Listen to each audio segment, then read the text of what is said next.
Okay, gonna do a review on the CX Racing Wastegate 38mm. It's a 2-bolt setup. Doesn't have a V-band on it. Just so you know, in case everybody's unclear on what a wastegate looks like assembled, like here's your top cap, there's a spring in there, and there's your body. That's what it looks like all assembled, basically.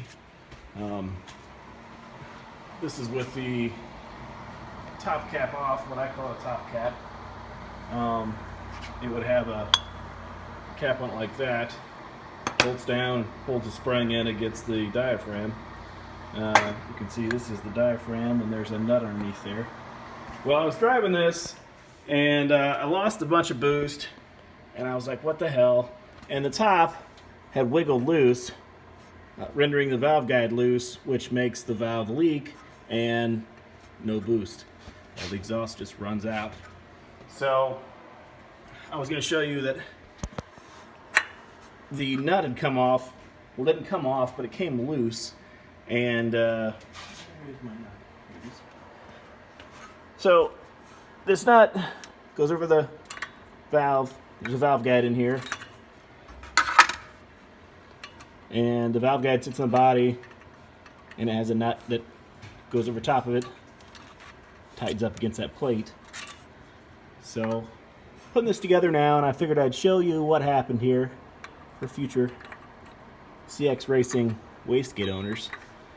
But this nut came loose, same as all wobbling around. Someone put red Loctite back on it, tighten it back up, and it should be good to go.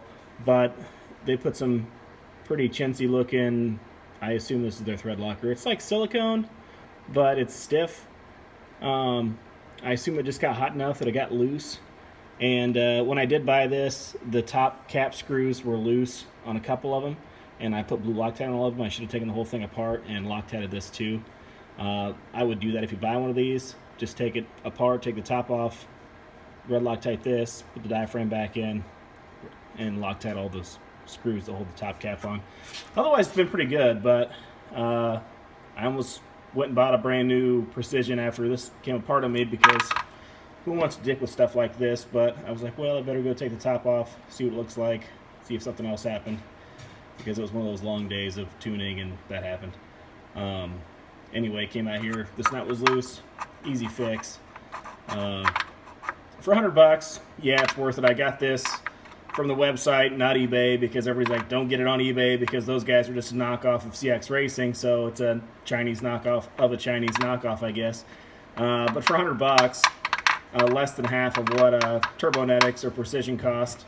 Hard to beat. Everything else seems okay on it. Turbo that I got also looks really good. It's not on this car right now, but I did use it for a while. Anyway, if I have any more issues with it, I will post them. Thank you.